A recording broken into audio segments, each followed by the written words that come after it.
even Vajpayee, he was definitely more popular than the BJP, but he didn't have Modi level popularity. In 2020, Right. when you said we are already living in a Hindu Rashtra, Yes.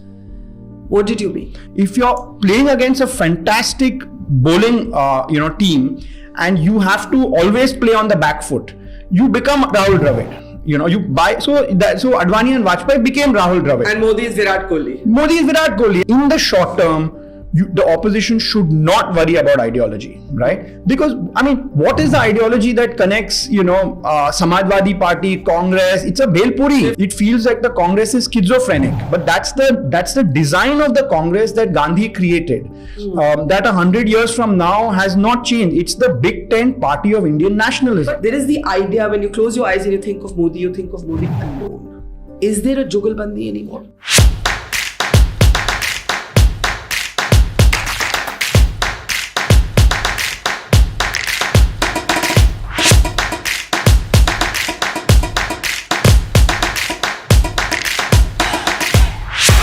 As the author of Jugalbandi, the BJP Before Modi, I think the obvious question in this moment, when Prime Minister Modi seems to be literally the most powerful Prime Minister that I can remember, because I wasn't born in the Indira Gandhi era and one only reads of that. The most obvious question would be, what is the difference in the BJP before and after Modi? So the intuitive argument which your listeners already know is that the style of functioning is very different, right? One or two people call the shots in this government. That wasn't the case in the BJP before Modi.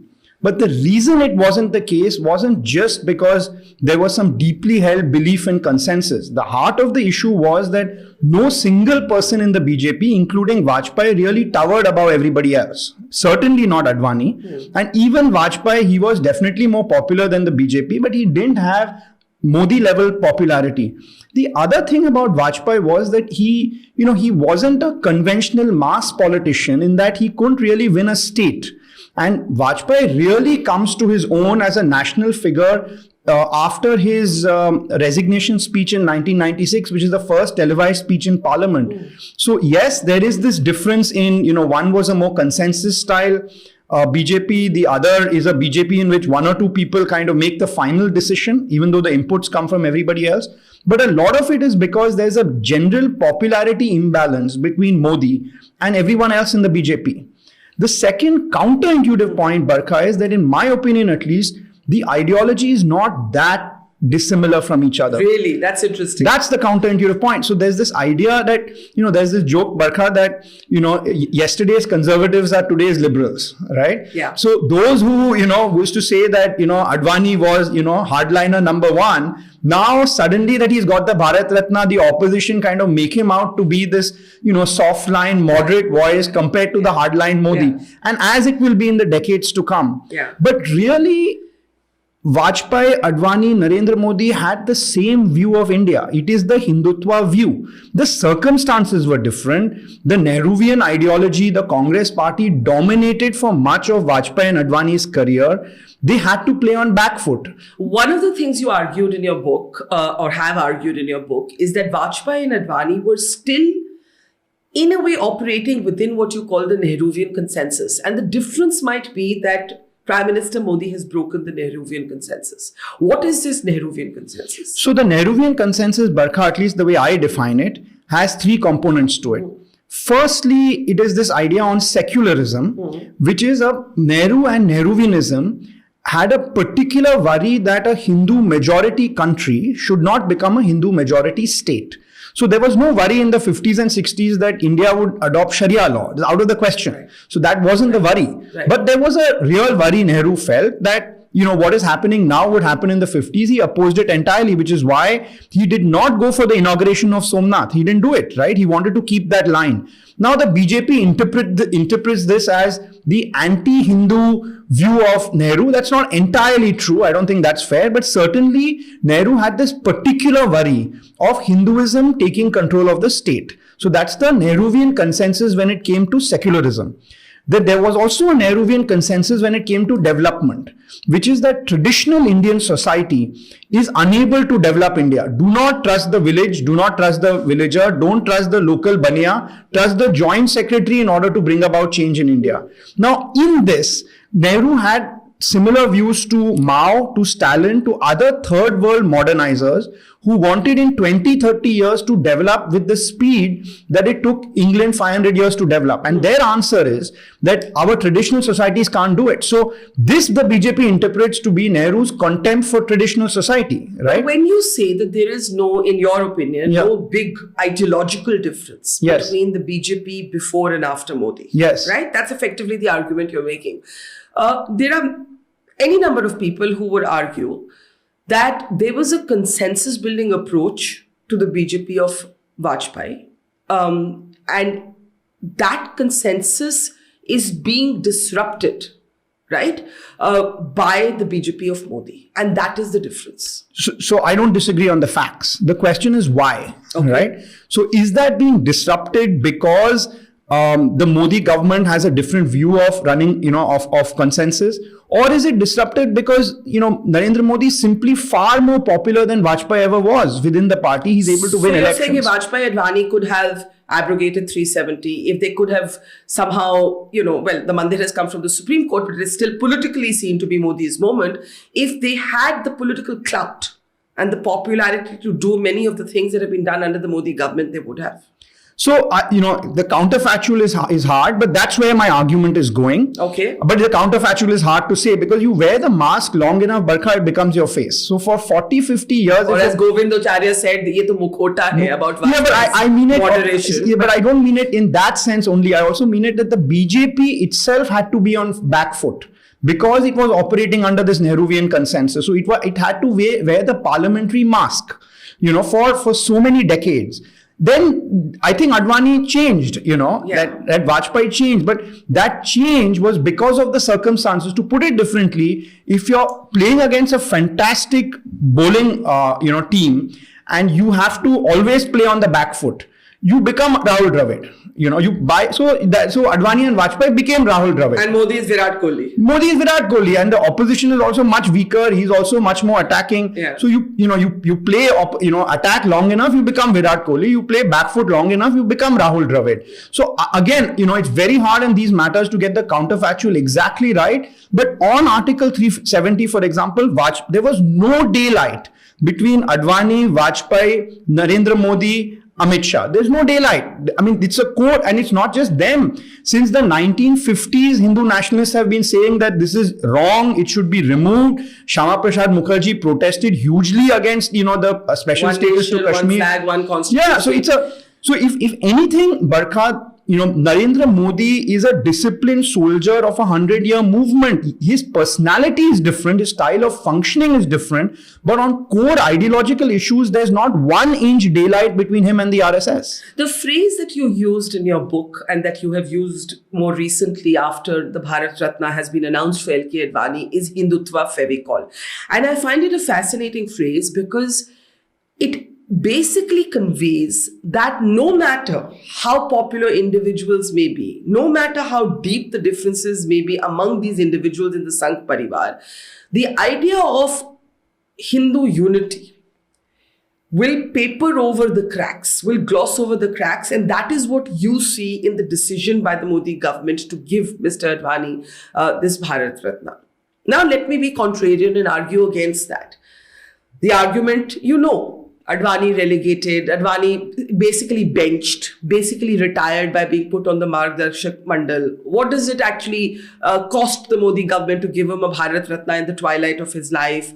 Why is this an example of Hindutva Fevicol? You would say what? Well, I would say that Hindutva Fevicol is staying together even when you don't have power. There is the key.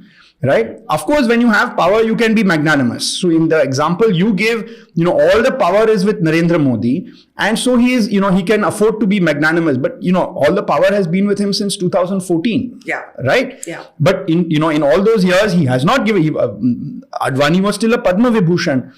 And why is it that he was given Bharat Ratna just a few days after Karpuri Thakur has been given Bharat Ratna? It is to recognize the two genies that I would say came out of the bottle in 1990, which is Mandal and Mandir. Yeah. Right? And these are the two powerful forces of India that redefine India, that have brought Modi to power. It's part of a larger ideological worldview. And in order to further this ideological worldview, Narendra Modi has not allowed his personal ego to come in the middle of it. That is the point. That this is not a petty act. It is an act of generosity.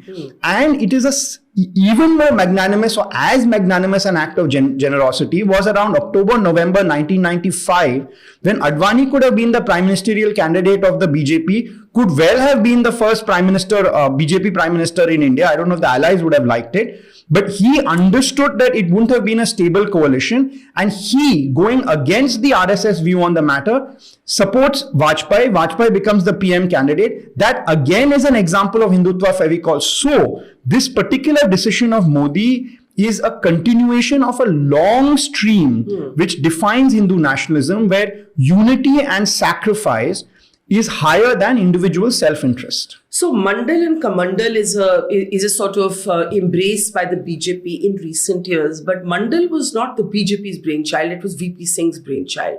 One of the arguments that you make is that Advani is not given enough credit for not opposing the politics of Mandal. But where does Mandal fit in with the idea of Hindu unity? Because you see, it is caste and caste politics that stratifies the consolidated Hindu identity, right? You're absolutely right. And so the next step to the fact that caste defines Hindu unity is that caste should not become a political issue among Hindus, right? Now, cut to August 1990. VP Singh has just announced the Mandal Commission. So the Mandal Commission itself is a culmination of backward caste quotas in state politics in North India, which began with Karpuri Thakur, which itself is a continuation of backward caste quotas in South India, which began in the 50s and 60s itself, right? So there's a long history which culminates in Mandal. Now, Advani realizes very clearly that the urban upper caste base of the BJP is protesting against Mandal. They're setting themselves on fire. You would remember them, I think, as a student.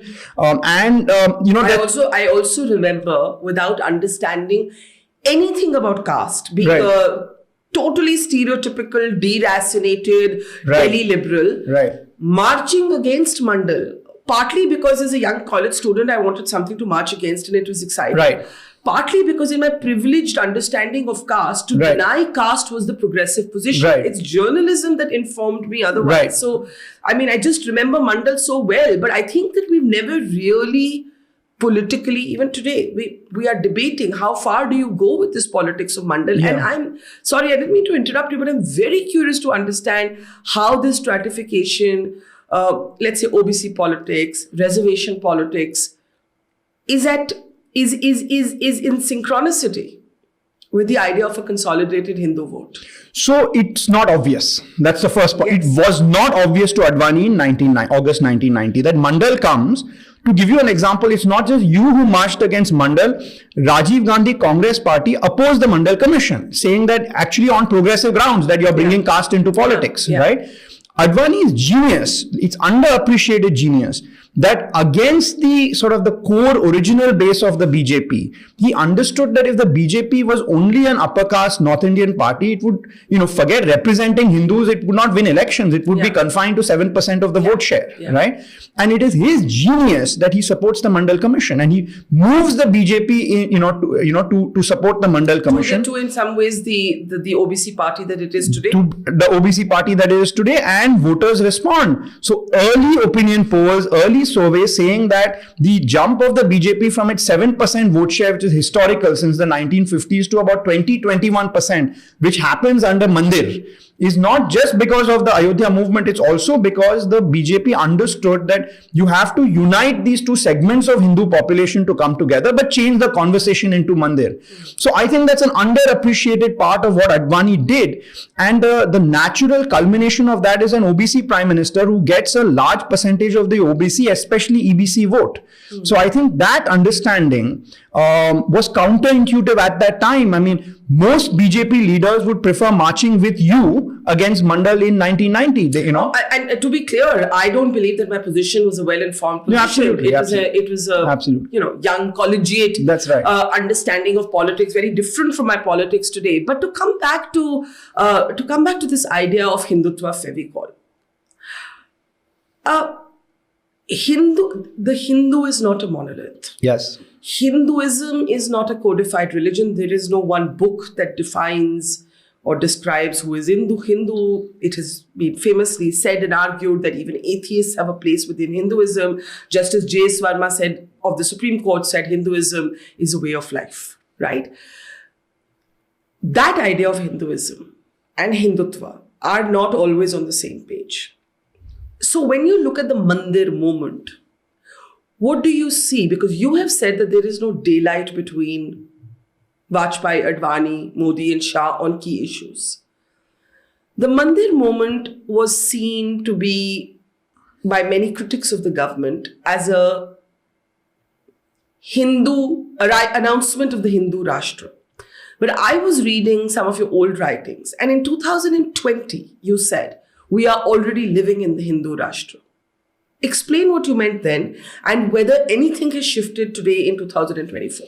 So I want to answer this question in two parts. Sorry, as an academic, I give long answers, so I apologize for that. The whole idea of this conversation is to go beyond bite-sized nuggets. So no, but I am sorry for that.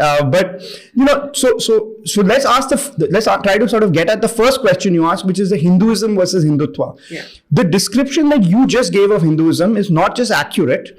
It is exactly what Hindu nationalists believe Hinduism is. The difference is you celebrate it, right? But for Hindu nationalists like Savarkar, this sort of enormous diversity, lack of a code was the ideological lack of unity that ensured that Hindus were praised for invaders again and again and again, right? In the 20th century, the idea of invaders is replaced by the idea of elections.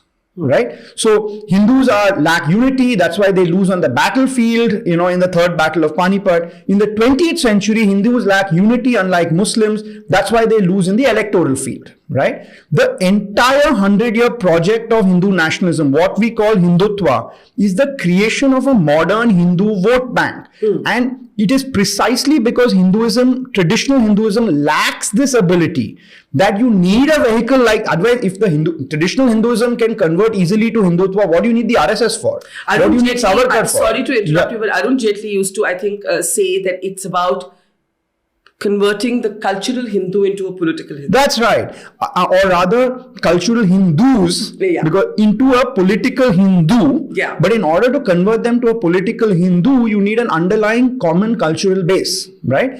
Now, the opinion is divided whether in doing this, Hindutva has changed Hinduism so much that it's not Hinduism anymore. I won't buy that, right? I think it's a modernist response. Just like other religions, if you look at the Buddhism of, Dharampala in Sri Lanka, if you look at political Islam of Sayyid Qutb, if you look at the Christianity of the Christian Democrats in Europe, of course they are changing religion a little bit when it's entering politics. So Hindutva does the same thing. But it would be too much to say that the political incarnation of Hinduism has nothing to do with Hinduism. That's not, that's too much of a stretch. And whatever your and my view of the subject, millions of Hindus in India see the vehicle of their religious expression to be the BJP. They don't think Hindutva and Hinduism is different. The Ram Mandir movement is a Hindutva project. From 1,000 years from now, it will be seen as a Hindu project. So explain to me, a lot to ask on that. Indira Gandhi is actually the first to Hinduize mainstream politics, right? And if you read Neerja Chaudhary's excellent book, she actually talks about how Indira Gandhi enjoyed a very good relationship with the RSS. Yes. And the RSS at moments preferred her to Vajpayee. And Indira Gandhi is visibly sort of the temple runs that today opposition politicians are scrambling to do. Indira Gandhi did them very organically, and she understood that language. Why then does the Hindu voter, as has been shaped and consolidated by the BJP today, look at the BJP as the vehicle and not the Congress of Indira? Is it because the Congress stopped being the Congress of Indira? Or what happened? So, again, it's a long answer. But the way I see it in my book, Indira Gandhi is not Hinduizing India. She's the first politician smart enough to respond to a Hinduizing India. Right? In other words, of course, there's a top-down element of kind of shaping a Hindu vote bank. Yeah. But in the early 80s, Barkha, a nascent Hindu vote bank is being created for ground-up reasons. And these are three ground-up reasons. One is there's just economic anxiety. Right? In that period, the economy is going to tank. We see when it comes to Trump also that when the economy goes down, the poor tend to vote on the basis of their religion and ethnicity rather than on their class. Second is the extension of backward caste reservations in North India by Karpuri Thakur, etc. What would culminate a decade later in the Mandal movement is creating anxiety among upper caste Hindus. All this in the early 80s. And third is the Khalistan movement is killing Hindus of all castes and communities. They are not only targeting upper caste Hindus. So in North India, that's also creating this anxiety, right? There is this bottom-up anxiety. Indira Gandhi sees this with remarkable clarity. Right? And she's the first retail politician to now start visiting temples. I think in 82 or 83, there were these Jammu and Kashmir state elections where she explicitly played the religion card, saying that I will protect you from the Muslim National Conference. Right? So she's a better, in that sense, she's a better grassroots politician than the BJP was at that time. So in that sense, she's able to see trends the way Modi is able to see and the way Vajpayee and Advani were not quite able to see so clearly. So that's the first point, that Hindu nationalism, of course, it was nurtured by the RSS, etc., but there's also a ground-up element to it that we should appreciate, right? The second question you're asking is that, okay, if especially Rajiv, but even Indira Gandhi, they were the first to understand the Hindu vote bank, why did the vote go to the BJP eventually? That's a complex question, right? The design of the Congress party is that it has to be everything to everybody. So while it's a big tent, right? That's its DNA. There's nothing it can do about it. So all that it's doing to get the Hindu vote bank in the 1980s, it's also trying to get to the Muslim vote bank, right? So similarly, you have the Shah Bano judgment. That's right. Similarly, you have the banning of Salman Rushdie's satanic verses, right? That's not because the Congress is a Muslim party or Hindu party. It wants in an ideal world to be a Hindu and a Muslim party. Right? Yeah. But in a highly fragmented marketplace, you see this from the corporate world also, you can't be everything to everybody, right? And the BJP understands that it doesn't have the baggage of also having to appeal to Muslims. It can have the single message of Hinduism.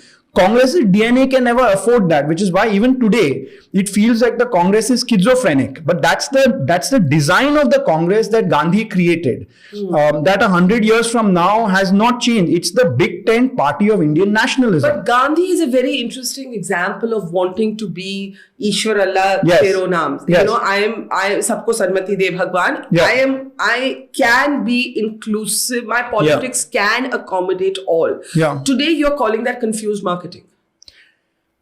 I think the confused market. So look, that it's a good question, right? So what's the line between being inclusive or what's the line between being everything to everybody and nothing to nobody? That's the question you're asking, right? And also that in Gandhi, you have an example of very powerful mass mobilization. Yeah. Very inclusive politics. Yeah. We don't know if Gandhi had lived, how those politics would have survived electoral tests. I don't know the answer to that. Yeah. But I just wonder, and the reason I raise this is it's often been suggested that the Gandhian idea of religion and politics is the counter to the Nehruvian consensus. But you are suggesting, if I'm understanding you correctly, and I'm taking my time so I phrase this correctly, that when you try and be an answer to both Hindus and Muslims and all communities as Gandhi did, you're actually spreading yourself so thin that your product is confused. Yes. And you have to therefore change the conversation. Yes. So what did Advani do in 1990, right? He realized that it's very hard to mean everything for upper caste voters and, and for backward caste voters, but you have to get both together. So he does enough to be able to get both together, but the conversation changes to Ram Mandir. So yes, I mean, Gandhi was very inclusive, but the central feature of his politics wasn't, to give what, Hindus what they want, what Muslims what they want. It was this larger anti-colonial vision, right? So the one solution to this idea, right, is that you can mean everything to everybody on religious lines, but change the conversation to development between the haves and the have-nots, right? Or whatever else. So as a political entrepreneur, you can change the conversation where you sharply target yourself, and the conversation you de-emphasize can be inclusive. But it's tough to do that in today's context, because Modi, I don't know how you see it, but if I were to look at it as a student of politics, Modi has welded Hindutva, nationalism, welfareism, created a sort of new recipient of the state's welfare schemes in the Labharthi, sort of idea of the Labharthi community. So, for the opposition, for anyone who's opposed to the BJP, what is the ideological space? If there's Hindutva Fevicol on one side, what do you see on the other? So, Barkha, I've said this before on your show, you don't need, in the short term, the opposition should not worry about ideology, right? Because, what is the ideology that connects, Samajwadi Party, Congress? It's a Belpuri. Shiv Sena. So why are you wasting your time on this? It will evolve. There will be competition within. As far as the opposition... So when Rahul Gandhi says ye vichar dhara ki ladai hai, you think that's bunkum?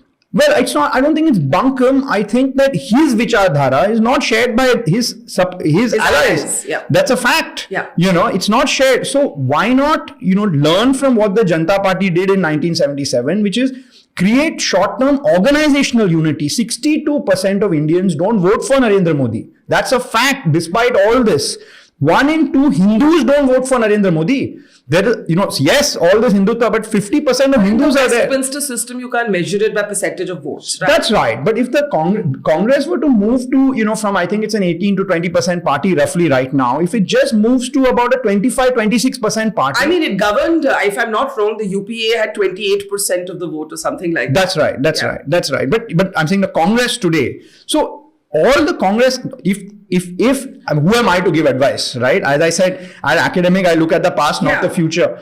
But if there's just one simple question, which is, can you get together to just up your vote share a little bit and hit the BJP vote share a little bit, and in the next election, the BJP becomes a 220-seat party, and let's say the India with the Congress at the helm, the Congress becomes a 120-seat party. That's a very different India, and that does not require a grand articulation of an anti-Hindutva Fevicol ideology by the Congress, by the opposition party. And for you, the contrast to the Hindutva Fevicol is the imploding India alliance. Yeah, and that contrast is not ideological, it is organizational. This is the key. Like in India, people go on and on and on about ideology, right? But look at the party structure itself. The BJP, that's a huge, it's the unity, the way people say, okay, it has muscle, it has money, but that money doesn't lead to fragmentation. In the Shiv Sena, the same money pouring in results in regional satraps and local heroes saying, if I am able to get so many crores by myself, why do I need Uddhav Thackeray? That doesn't happen in the BJP. So that core is something that, and it's a deep problem in Barkha. In media also you see this, that what begins as a large organization becomes a family enterprise. That is the way Indian system is organized, right? That this idea that, because in India, we are such a group-based society that unless there's a family tie or a caste tie, even a religious tie often is not enough to bring about trust. So ultimately, you'll only trust your son and daughter, right? The BJP and Hindu nationalism is very conscious of this problem in India. And the whole design of Hindu nationalism is actually, it's a deeply un-Indian party, right? I'll give you just one example of this. Why did Golwalkar insist that the pracharaks, about 5,000 of them, who are the permanent bureaucrats in the RSS, the permanent bureaucrats, not the volunteers. Modi was a pracharak. Advani began his career as a pracharak. Why should they not be married? Why not? Because he was terrified that if they were married, they'd have kids, right? Then their kids would get into the RSS. In my memory, and this is a funny anecdote I have in the book, there are only 2 examples of senior RSS leaders who are allowed to marry and have kids, right? One is a man called Madhukar Rao Bhagwat, and the other is M.G. Vaidya. He's no more. One of them, M.G. Vaidya, was already married when the rule came. He was that old. And Madhukar Rao Bhagwat begged the Sasanchalak of the RSS, listen, I have an old mother. She needs to be married. She needs to be taken care of. If I'm single, who will take care? Please let me get married. 2 exceptions to that rule. Today, one of their sons is the number 1 in the RSS, and the other one, I think, is in the top 5 of the RSS, right? Yeah. So you make one exception to the rule, and immediately you're seeing what Nepo kids look like, right? Immediately. So look, I'm just giving you an example. We can talk to kingdom comes about ideology. How about just a simple question of unity? Given the fact that even without you having to propagate their ideology, 62% of India have not bought Mr. Modi's ideology.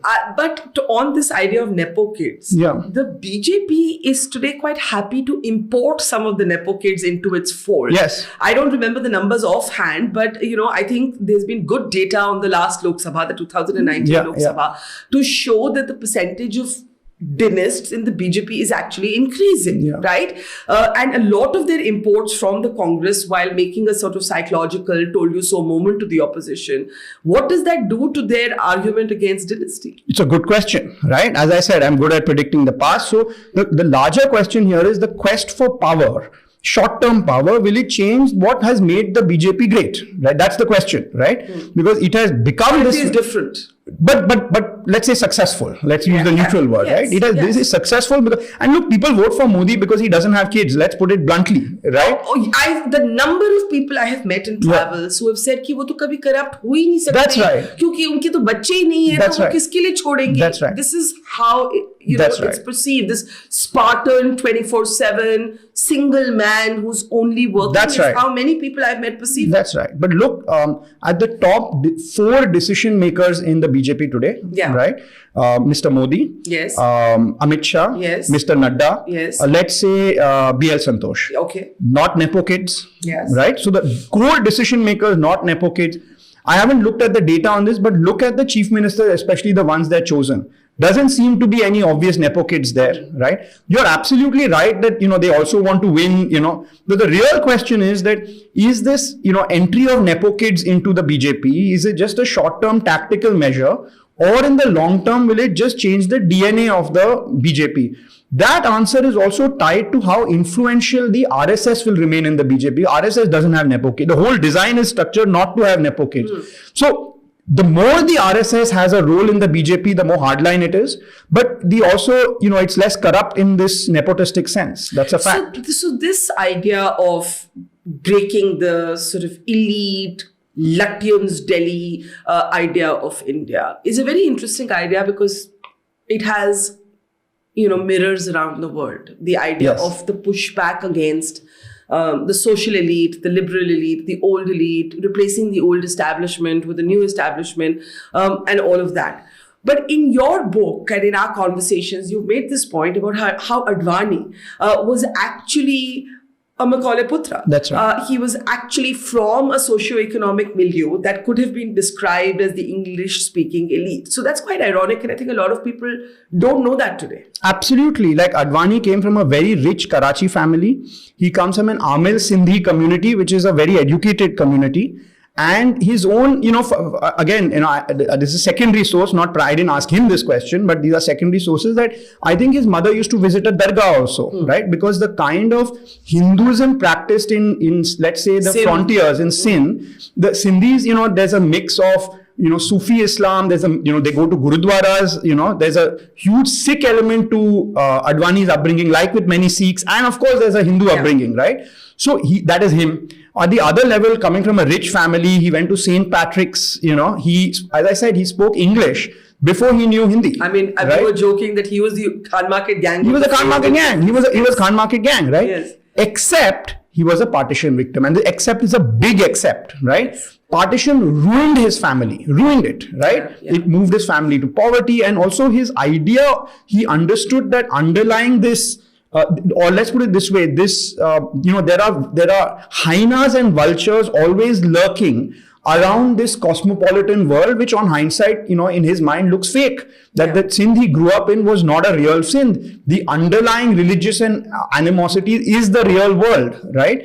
So I think that's a very important component, to kind of understand the man, right? But at the same time, his liberalism always had to kind of push back against his trauma as a partition victim. And I think that's really how you have to kind of understand the man. But this same man who was once described as the hawk to Vajpayee's dove and maybe sort of lazy media tropes, towards the end of his career goes to Pakistan, praises Muhammad Ali Jinnah, and all hell breaks loose. And this party that he has literally helped build and take from 2 seats to 89 comes after him. Yes. What happens to Hindutva Fevicol in that moment? It's true, they come after him, right? He resigns. Yes. But he stays in the party. He doesn't leave the party. Yes, so as I said, there are differences of opinions there, hugely. Forget on these issues, on economic issues, the differences are enormous. On reservations, the issues, they are huge. There are many within the BJP even today who are uncomfortable with reservations, right? There are debates. Even today, there are a huge amount of debate. But ultimately, did it result in the party becoming weaker or stronger? It did not result in the party becoming weaker. The same tension, had it happened in the Congress, the Advani equivalent of Congress would have left, would have started his own party, would have behaved like Amrinder Singh. Yeah. Exactly like Amrinder Singh. Yeah. But that doesn't happen, right? Let me ask you this question. In which other party in India will a Madhya Pradesh chief minister who's won so many times, has won again on his name, yes, Mr. Modi's name on his name, right, is not made chief minister again, in which other party will have the guts to do it?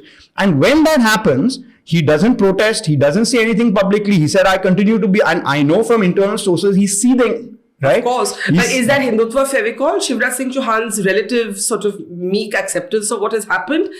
Or is it the power of Modi? No. There's no doubt that as an individual, Shivraj Singh Chauhan will have a better career at this moment if he leaves the BJP and starts a regional party in Madhya Pradesh. He will, of course, not do well, but, from being now not having any power, he will have some power. He'll have 3-4 MLAs. This is what happens in India. Yeah. That former chief minister leaves, you will have 10-20 MLAs. You're your Raja in your small pond. Yeah. So in his immediate self-interest, he's very popular in Madhya Pradesh still.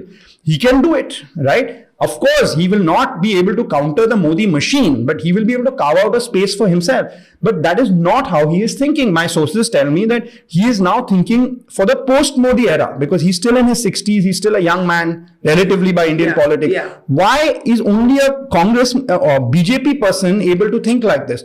Or let me ask you another question. Look at Fadnavis, Chief Minister of BJP. The BJP gets the largest number of seats in the Legislative Assembly, and he has to suffer the ignominy today of being one of 2 deputy chief ministers to somebody else. Which other party will you have the ability to do this without, and he's quite, of course, it hurts.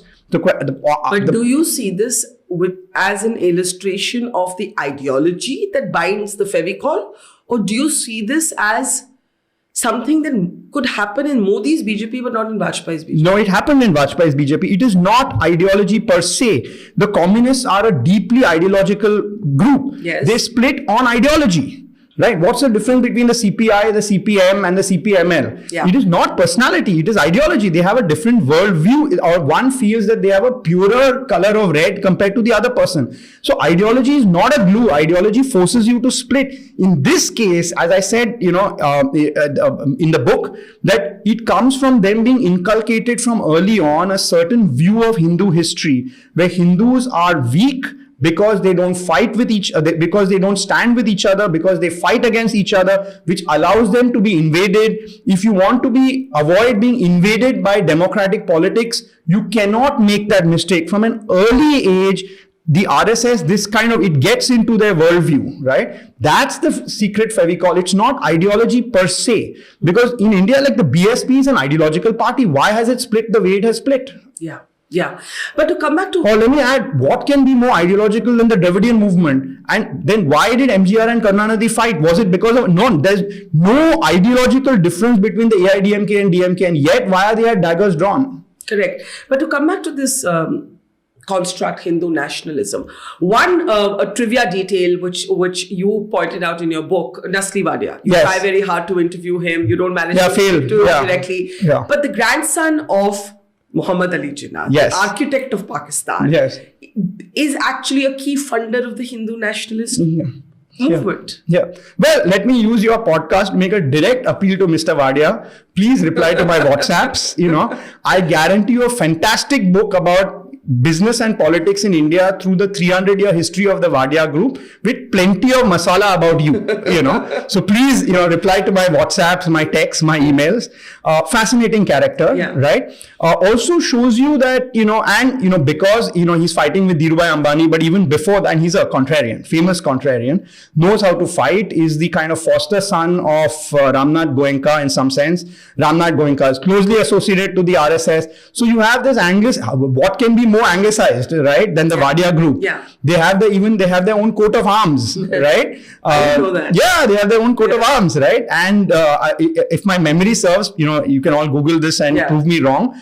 I think that, a key moment in the American War of Independence was signed on a ship built by the Wadias, right? So they have moved from, what to Britannia today, right? And here's this man who's a key ingredient of Hindu nationalism, who's the first big ticket funder of the Jan Sangh before Bombay industrialists would touch it. Look, as now, this idea that, the industrialists today are kind of kowtowing to the current government is not a new idea at all in India. Capital always hedges their bets with whoever is going to be in power. There's no deep ideological question here. It's not that suddenly rich businessmen have become saffron. It's simply that they've made a risk calculation about who is going to win the next elections. It's as simple as that. Yeah. And in that scenario, very few Bombay-based rich businessmen would fund the Jan Sangh or fund anyone other than the Congress party. The Congress party had a stranglehold on big ticket funding. So you would have some local baniyas, local kind of, small scale businessmen in North India who would give small amounts of money to Nanaji Deshmukh, right?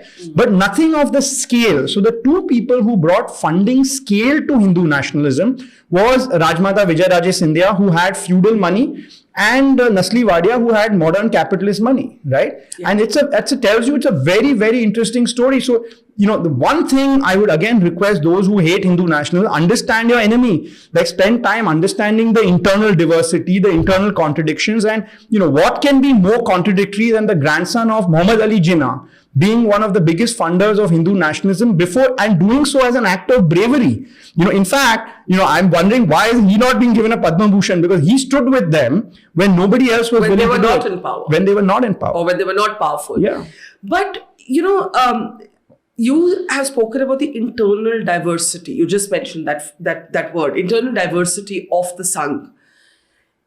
Your argument is that the Sangh is not so exclusionary when it comes to, let's say, caste.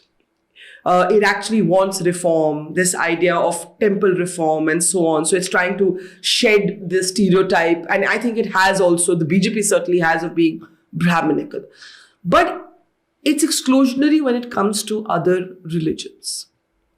Now, to that end, do you believe that the ideology of a Vajpayee, of a BJP before Modi and a BJP after Modi is different?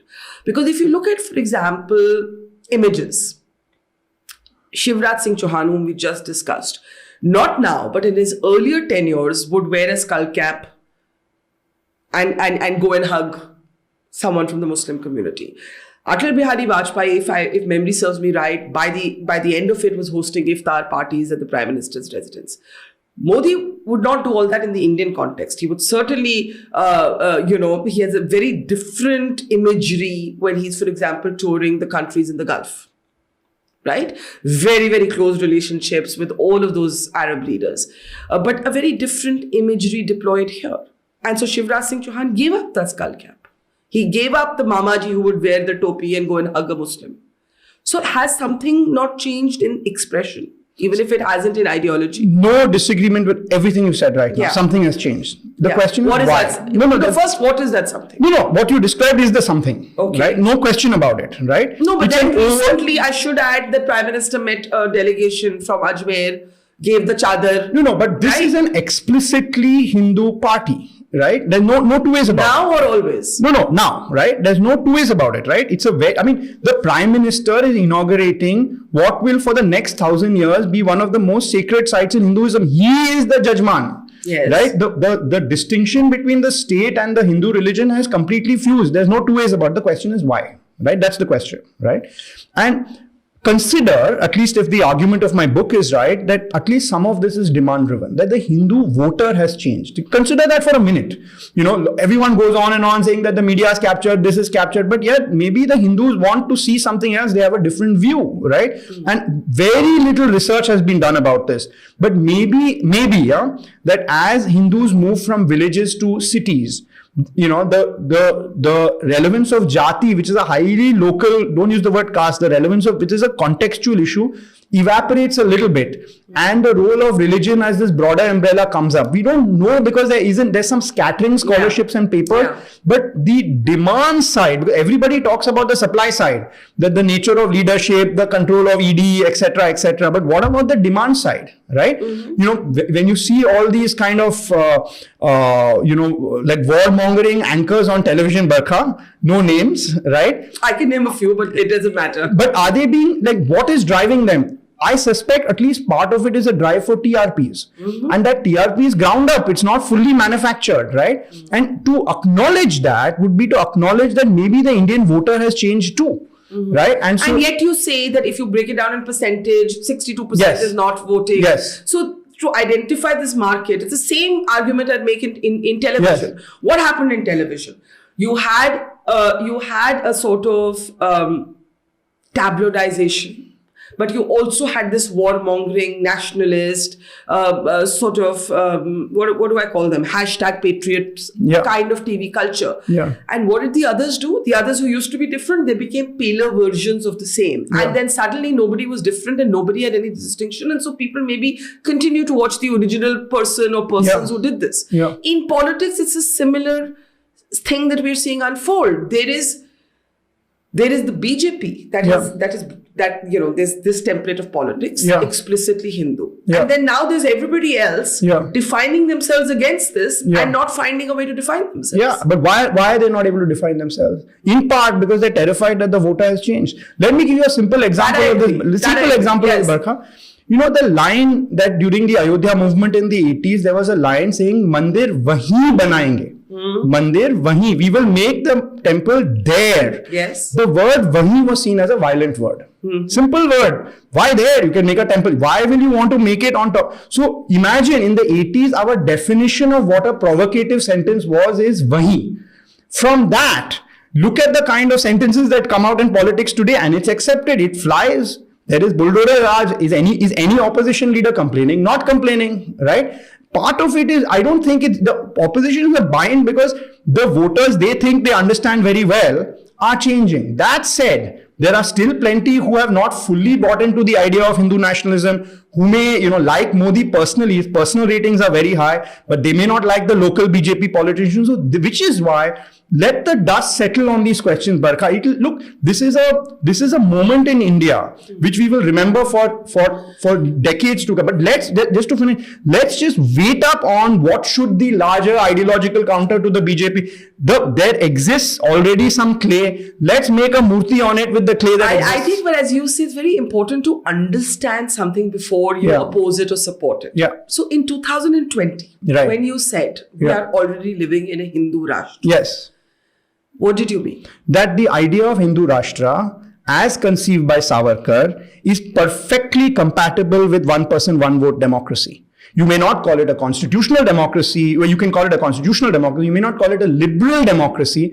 It is based on one person, one vote. The underlying genius of Savarkar, and I use this in a descriptive sense, is, look, why did he title his essay? The essay which, the word Hindutva had been used before, but he really popularized it. His idea is not what is a Hindu, it's who is a Hindu. Because Ganit Shastra, in this age in which power is distributed by one adult, one vote, who is a Hindu? Counting Hindus matters hugely, right?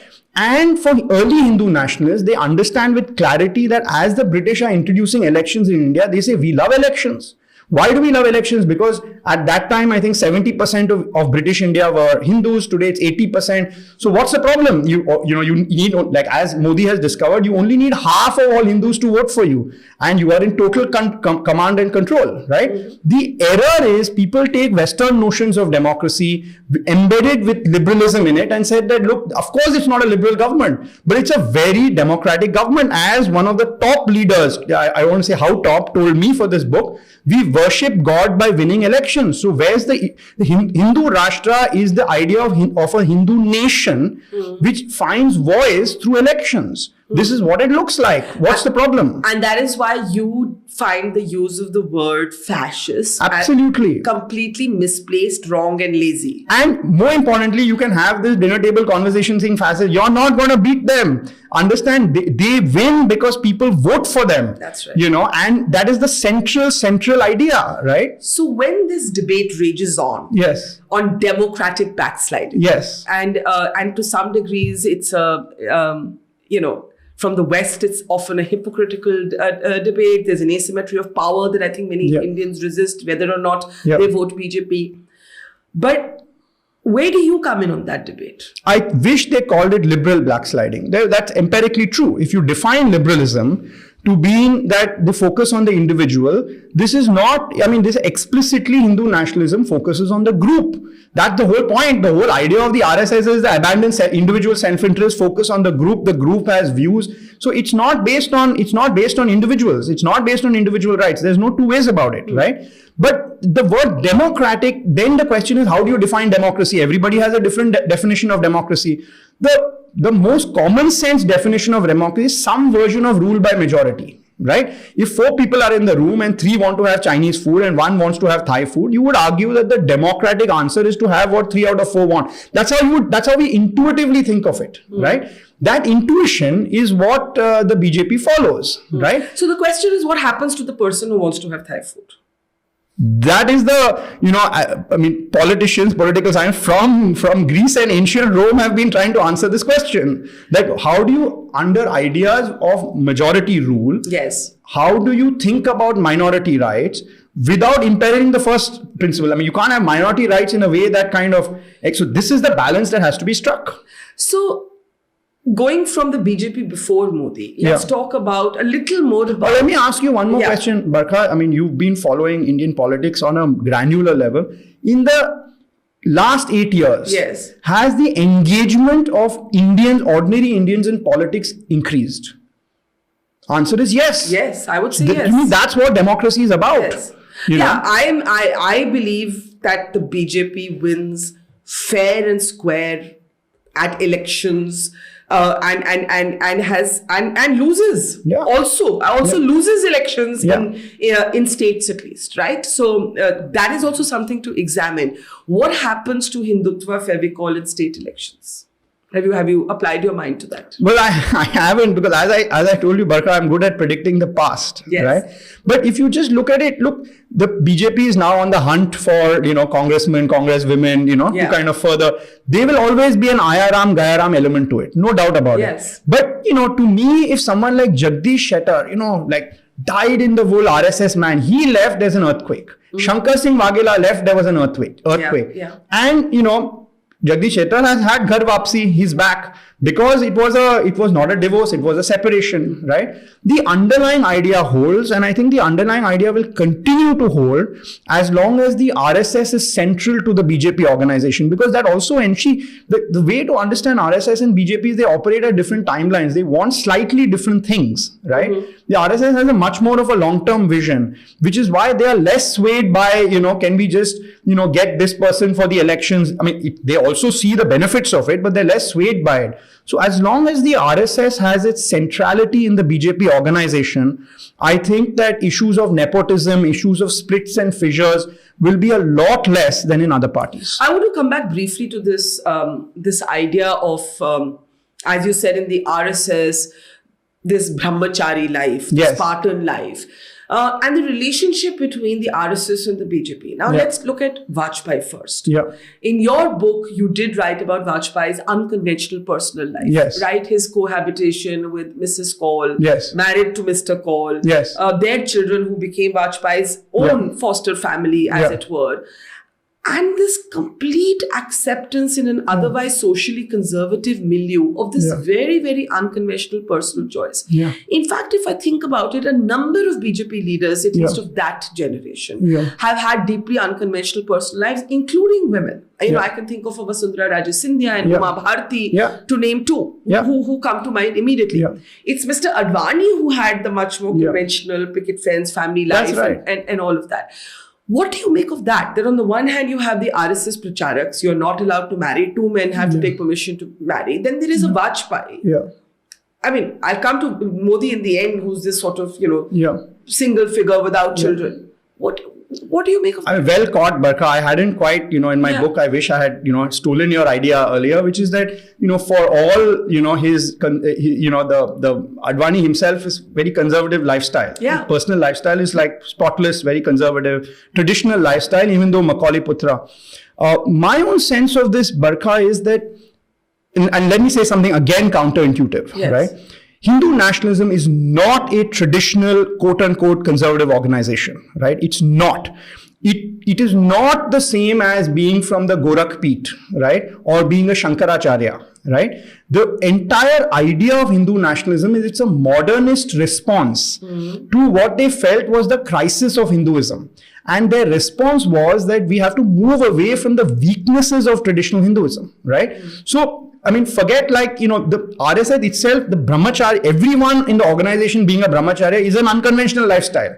So what do RSS pracharaks who don't have their own family, they make somebody else's family their family, right? Modi, until he became Gujarat Chief Minister, you live in a lot of families' houses because you don't have your own family, right? So the whole structure is unconventional. Its critique of traditional Hinduism is an unconventional critique, right?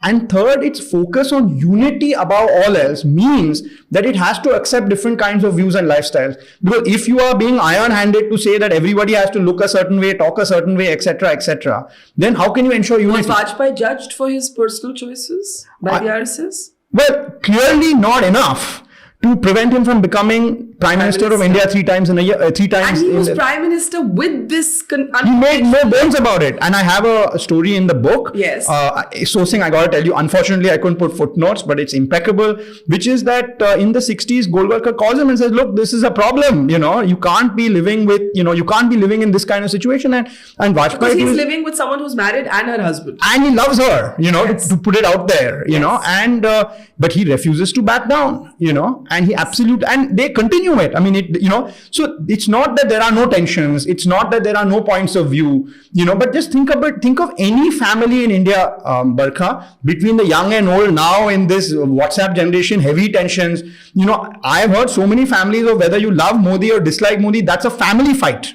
I'm sure you've heard about that too. Family doesn't break, right? Family remains, even though you have all these tensions within. Yes. That's how you have to see the RSS. I was just thinking Vajpayee's was a blended family before we knew the term. Yeah, that's true. That's true. But look, I mean, it's, he said, this is who I am.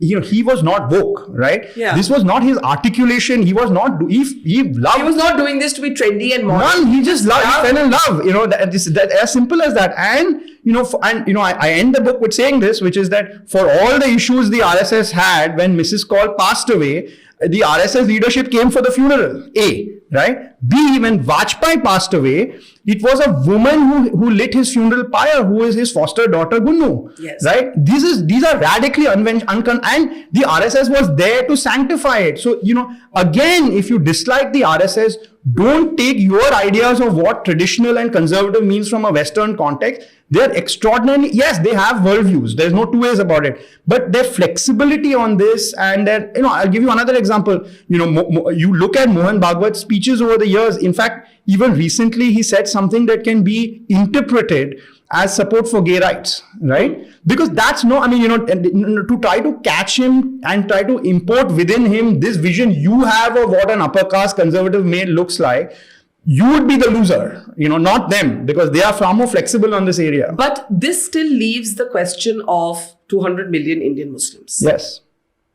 And where does this understanding of the Hindu Rashtra that you believe existed in 2020 or maybe even before, where does that leave us? It's a difficult question. I can't answer that. I just don't know what the future holds there. And would that answer lie in ideology? Would that lie in politics? Would that lie... You see, there used to be this old assumption in the Vajpayee time that you can only govern India from the center.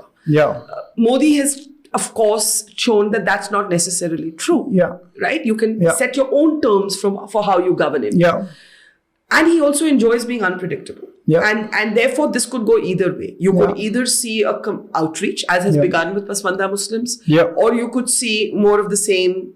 We don't know.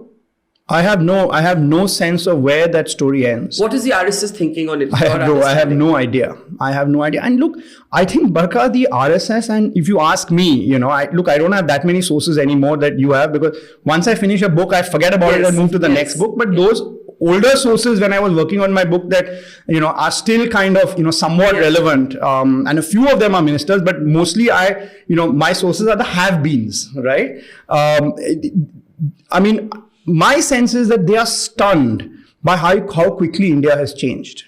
So I think they're also grappling. It's not, this idea that, yes, India today is a Hindu Rashtra, but this idea that, I don't think, if you ask me... But not a theocracy. I just want to be clear that when we use this phrase, we have to be very clear. It's not a theocracy, because the word theocracy the state has a religion. And it has a certain Abrahamic history. That's right. Right? There's no church here. There's no church here. So what, where is the fusion of the church and state? Like, where is it happening? But, when you asked about, how, what's the future for Indian Muslims? I don't think, and again, these are speculations, I don't have like rigorous research on this, but I'll give you my insight, just talking to a few insiders, is that I don't think they realized India would change so quickly. I think they are stunned. Right? If you ask me, whatever. I haven't met Mr. Amit Shah recently, and I haven't met Modi. But if you ask me, they can't believe India has changed this much. That doesn't now, when I tell this to my progressive friends, they say that, you're giving them that's not the point here. It's that they've imagined a certain transition that has happened far quicker than even they expected. They were ready for it. So I think they're still grappling with what India looks like in the future. But on the Muslim question, I simply don't have an answer. The new Jugalbandi. Is there a new Jugalbandi? Vajpayee and Advani were very much... I want to see a relationship of near equals, because you argue that Vajpayee was clearly the boss. And Advani accepted that.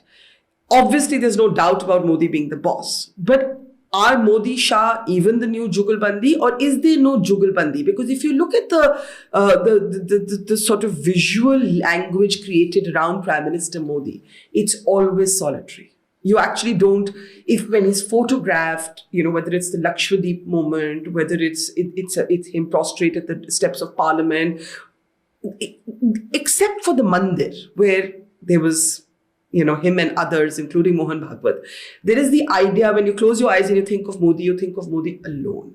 Is there a Jugalbandi anymore? So what you describe, which is that all the credit falls on one person, even if there's a Jugalbandi, has happened in Hindu nationalism for decades. So the idea of Jugalbandi, of having two people, comes from the fact that Hindu nationalism, like communism, is both a parliamentary party as well as a movement with a cadre. So it's an NGO mixed with a parliamentary party. Congress is not that. The communists are the closest type. BSP is not that. Samajwadi Party is certainly not that. The cadre matters. So historically, when the Jansangh was being created, you had this division of labor where Shama Prasad Mukherjee would speak English. He could mesmerize parliament. He was the outside spokesman. But the person who spoke to the cadre was Deen Dayal Upadhyay, right? Vajpayee and Advani were a Jugalbandi because they fit these contrasting roles. These contrasting roles were socially engineered, right? That Advani, and Vajpayee came together because Deen Dayal Upadhyay felt that Vajpayee needed somebody who could do what Vajpayee could not do. And hence, Advani goes there as secretary. So it's a social engineering. Now, the question is that these two roles of the parliamentary, speaker and debater and the organization man, do they neatly break up when it comes to Amit Shah and Modi? And I don't think so, because I think both can do both. Or I would rather say that Modi and Amit Shah both are in some sense cut off Advani's cloth, which is that they are men of the cadre. They're men of the movement, right? They have, both of them, especially Mr. Modi, has something I think Vajpayee and Advani don't. And I use this advisedly, that Modi is a mass leader. And I mean that in a very specific sense. He could win states. Vajpayee, Advani, that's not how they worked. Vijayaraje's India could win a state, right? That she was, in that sense, I would call a mass leader. Vajpayee, Advani, that's not how you kind of think of them, right? Modi, like Indira Gandhi, had an intuitive feel of changes on the ground. Advani certainly didn't. For Advani, any change of the ground is filtered through the cadre, right? And for Vajpayee, any change on the ground was filtered through parliament. So in this sense, they are a bit different.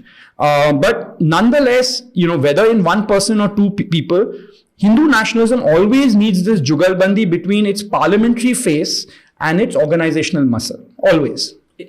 You've written about the BJP before Modi. Have you applied your mind to what the BJP might look like after Modi? No, as I said, it's very hard for me even to look at the present. No, I ask you this, and I'll tell you why I ask.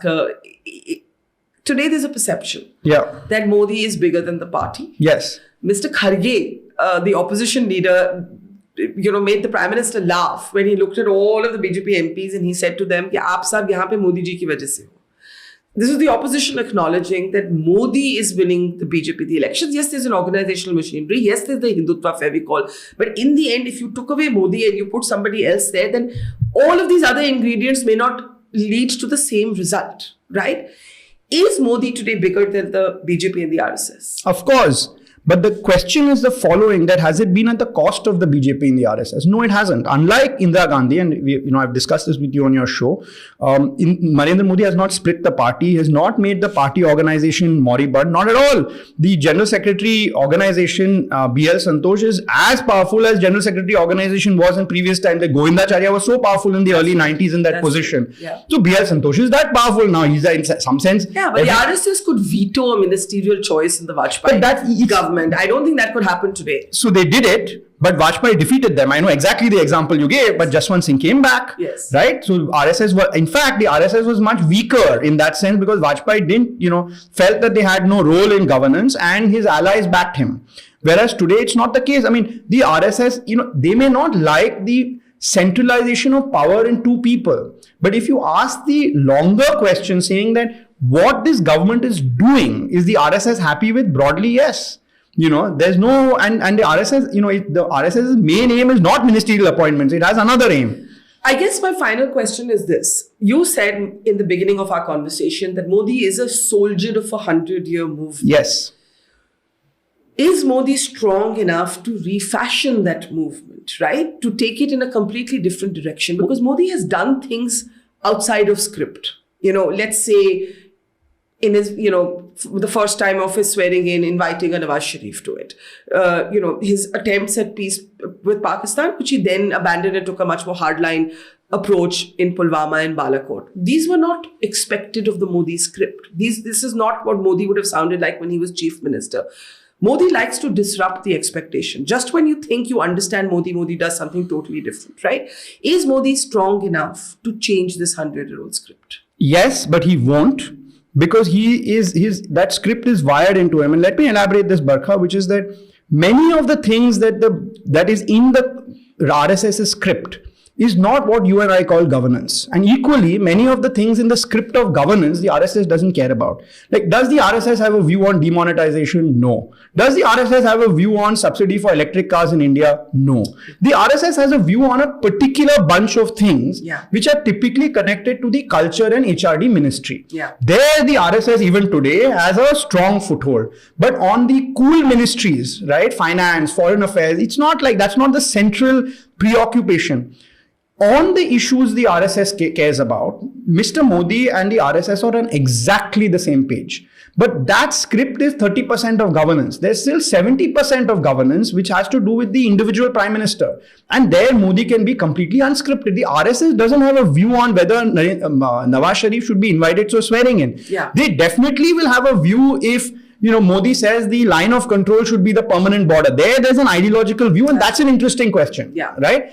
But on 70% of what you and I call governance, The RSS is not just that's not what the RSS cares about, right? I'll give you another anecdote. My friends in the IAS tell me that when they're posted as district magistrates, as collector, so, for your younger readers, that's kind of the center of power in a district. It's not that the local RSS Pracharak is coming every day, because RSS Pracharak does his own thing all the time. So you have to understand the RSS that it's not interested in 70% of what Narendra Modi does as Prime Minister, because there's plenty of disagreement within the RSS on that question. So they don't see it as a core ideological demand on the stuff that they think is core and ideological, on Article 370, on triple talaq, on the need for like a census, because the other big RSS fear is that Hindus will become a numerical minority in their own country. Yeah, but this is, as that's why Qureshi book tells you, this is simply not. That's a different question. Facts. That's a different question. The question is that RSS and Modi are 100% on the same script here. There's going to be no shift, no change. So if any of your listeners are RSS members, why would they not be happy with Modi? Well, fascinating conversation, Vinay. We'll have to end it here, otherwise we could go on for hours. Thanks, but Barkha. I'm looking forward to a sequel to this book. I hope it's coming. Is there one coming? No, only after this government ends, after the current leaders exit the stage. And are able to tell their stories. Or those around them are able to tell the story. Thank you very much, Barkha. Thank you so much. Thank you. Thank you.